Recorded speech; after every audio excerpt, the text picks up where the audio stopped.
I also just again want to thank the mayor and the governor for their leadership, and I particularly want to thank our firefighters, our police officers, our emergency medical technicians, and all of the help at all of our hospitals.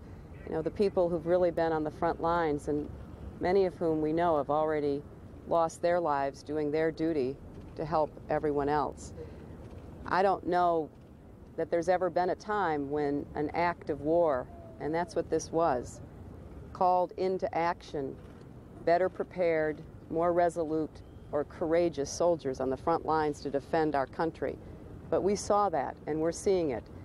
And all of America, from everything we're told and the response that we're getting, understands that. And I believe that America will be behind New York in a way that will send a message to anyone near and far that, you know, New York is America, and America stands ready to defend what we care about, and that's this city and its people. And I thank everyone who's really been doing the hard work of trying to save lives, and we have to continue it, and we have to do everything possible to make sure that every life is that's possibly can be saved is. Thank you. Okay, why don't we, before we call the governor and Joe, Charlie Rangel's the dean of our delegation and representing our delegation. Let Charlie say a few words. Thank you. I think our New York delegation is probably the most bipartisan delegation in the House. But now the whole House has become a delegation in support of our country. I've been in combat, but I've never seen the type of heroism that I've seen with the New York City Police Department, our firefighters, our emergency medical service, and the leadership provided by our mayor and our governor. And so, like with any family, they've hit us, they've stabbed us in the back, they're cowards in what they've done, but it's going to really test the will of our country. And our strong Congress is there, the House and the Senate, to say, as we have in any war, we not only got to come back, but we're going to win, and to make certain that this type of thing, that people will know that you just don't do it to us as Americans. And again, from all communities, people know that if they don't know, or if they haven't had a personal loss in their family, that they feel a loss as Americans. And we dedicate ourselves to the families and the kin and the children to treat those that we lost as heroes and do the best we can in trying to bring some type of normality to their lives. Along with our mayor, the governor has just done an incredible job and made us all proud. I've had now 35, 40 members of the Senate, all parties, all different regions, all ideologies, say we want to do whatever we can to help New York, and we're behind all of you. And in good part, that's because of the job that this governor has done with the mayor in just leading us. Governor Pataki. Thank you, Chuck, and I'd like to thank the members of the delegation for being here. Literally within the first hour of this tragedy on Tuesday, I had spoken with both Senator Schumer and Senator Clinton, and they had told me whatever we need from Washington, they will be there to help us get. And we're very grateful for that. And Chairman Rangel and your delegation, we appreciate that support. Chuck, when you describe so eloquently flying up and seeing towers replaced with rubble, and the feeling you felt, it's a feeling all of us as New Yorkers, and I think all of us as Americans feel. But this is New York. And while it may be smoldering just south of here right now, we're going to rebuild, we're going to come back, and we're going to come back stronger. And we've got great spirit here. It's not just the tremendous effort and sacrifice of our police and fire professionals who are downtown risking their lives right now. It's the block-long lines of people standing there to donate blood, to help out. It's the volunteers streaming into the hospitals to offer assistance. It's all New Yorkers coming together to make sure that we don't just put this behind us, but we come back stronger than ever. We need to do it together. The mayor and his team here in the city have done an incredible job, and we cannot thank them enough. The state has been there in every way we can to be supportive and helpful and make sure we get through this, but we're all in it together. America is behind us. The fact that you're here makes us confident that America is behind us. And with that support, from a bipartisan delegation in Congress and from President Bush. We're going to show the rest of the nation, we're going to show the rest of the world that the New Yorkers are not intimidated by terrorism, that we don't surrender to this type of cowardly act, but we will come back stronger than ever. I want to thank President Bush. I was on the phone with him before 9:30 Tuesday morning, and I've been on the phone with him since. And I want to thank Joe Albaugh for being here with us this evening. You know, Joe, the first words he said to me weren't hello. It was, what do you need? What can I do to help? It's that type of attitude, that type of spirit that is getting us through this. And Director Albaugh, I want to thank you because you've already helped enormously. Every single request we've made of the administration has been met, and we're confident as we have additional requests as we go forward, they will be met as well. This is an outrage against New York. This is a criminal act against America. This is a threat to our way of life, to freedom around the world. And we will stand united and win over this barbarism and make sure New York is stronger and America is stronger than it's ever been. Thank you. God bless you. Thank you, George. And the final person is going to speak is the man who we really thank. Before I do that, I did have one thought that I've circulated among my colleagues, and I think it's a good one. And that is that I am joined by many others asking all New Yorkers to take an American flag and fly it out of their window. Whether you have a home, an office, a shop, let those flags fly. Let that be a symbol of unity for New York. Let that show these evil, despicable people that they cannot daunt our spirit. And in that way, we will show the kind of unity and fervor. People know what they want to do. They've been doing lots of things. But just letting the flag fly from your window, whether you live in a private home, an apartment house, or whether you're being in office, will really show them that we are Americans and we're proud of it. FEMA is a very, very important agency in the federal government. You don't know it until there's trouble. But they come in and they solve problems. It's been a remarkably nonpartisan agency. It's an agency that brings people together as we have all been brought together.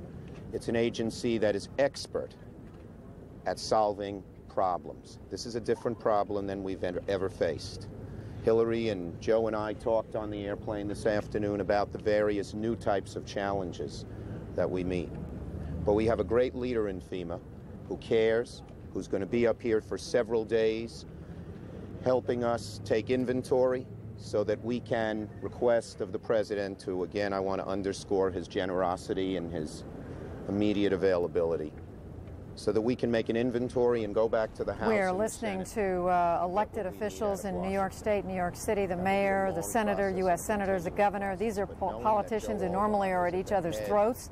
But in the aftermath of this horrific tragedy, they have come together to say they will work together to do what's necessary to provide the resources to put New York City back together. In the end, they're hearing Senator Schumer say he'd like for every American to hang a flag out their home, their shop, their office. And we're looking at a picture, Aaron, of that building, One Liberty Plaza, that we're keeping a very close eye on. Yeah, we sure are. At various points, the wind will shift and the smoke will cover, and it's hard for us to see these pieces either of window or of facing, if that's the right word, facing falling off the building. But every 20, 30 seconds, it seems like another piece falls. People have been told to get out of the area. One of our producers has essentially was told to run for your life. From our vantage point, we see a somewhat contradictory scene, to be perfectly honest. On the one hand, it is clear to us that people have been moved to the north, moved away from the building that is at risk, and building number 7, which has collapsed. On the other hand, that fire truck that has been there pumping gallon upon gallon of water on the fire in building number 7, which collapsed yesterday, continues its work, and those people continue to do those work. There are not a whole lot of people in that area right in front of building 7. There have been more throughout the day, and as we've watched this, now everybody seems about 3 or 4 blocks farther back than they were, and we assume here, this is an assumption, that is true on all sides of these buildings, that everyone is being pushed away. We have a correspondent, Gary Tuckwin, down there. We have a producer, Ingrid Arnson, down there, and we are trying to establish contact with them. They are in the business now of down there doing some reporting. It is a little hard for us to report anything other than what we see. But what we see are people being moved back, pieces of the facing, or perhaps they are windows, continuing to fall off. We'll keep an eye on that. I want to go to Hillary Lane now, if I can, at St. Vincent Hospital. St. Vincent Hospital, Hillary, correct me if I make a mistake here, is in the lower part of Manhattan. It's not far from where we are, correct? Hillary, are you able to hear me? Okay, if she's able to hear me, I am. Hillary, I gotta go. They're pulling him away. And let me tell you what's happening. They're pulling him away. They're taking away Lieutenant Sam Esposito, Gary, who quickly. was an off-duty officer. Ladies, The papers just lock away. Came running out of the office when he saw what was happening, and has told us a very compelling story. We were trying to get him on tape. He really should not have been out of the hospital, but said he actually needed a cup of coffee, and that's why he walked out. But his story was that he ran in. He went into the daycare center, which really hasn't been mentioned very much, on the second floor of one of the World Trade Center buildings. And the good news, he said, was there was nobody in that center, but he made his way up. He pulled people out with him as they resisted, and then there was an explosion. He said car exploding outside, knocked him unconscious, and he was rescued himself by a firefighter brought here to St. Vincent. So a very compelling story. I wish he could have told it for himself, but you may have seen he wasn't, I guess according to the hospital, in the condition to be outside. Back to you. Hillary, we do the best work we can under the difficult circumstances we're in, and we appreciate the effort. Judy. Aaron, the building that we've been watching here in Washington is, of course, the Pentagon, which took a direct hit yesterday, and it was really only a few hours ago that the fires that started burning there yesterday, that they were able to put those fires out. Let's go to our Pentagon, our military affairs correspondent, Jamie McIntyre, for an update on what is going on at the Pentagon and what he's hearing from defense officials. Jamie. Well, Judy, President Bush came by just a short time ago to inspect the damage, his first-hand look at the gaping hole that was put into the side of the Pentagon. Some of the firefighters and rescue workers who have been battling this for more than a day now unfurled a large American flag and hung it over one side of the Pentagon, just near where the plane went into the side of the building. Pentagon officials say that they have pretty much given up hope that there are any survivors in the immediate area where that damage is, and they began a process of demolishing the building so that they can get back further into the building, with the slim possibility there might be someone still alive who was out of the immediate blast area. But they say the combined intense heat of the explosion of the plane hitting the building with all that fuel and all the smoke that came from it makes it almost impossible for anyone to have survived. Secretary Rumsfeld, in a message he recorded to U.S. troops, said that he went to the scene of this disaster yesterday, and he described it as appalling. Today in a Pentagon briefing, he said that this attack was part of a new battlefield that the United States was going to have to fight on in the future. We are, in a sense, seeing the definition of a new battlefield in the world, a 21st century battlefield. And it is a different kind of conflict. It is something that is not unique to this century, to be sure, but it is, given our geography and given our circumstance, it is, in a major sense, new for this country.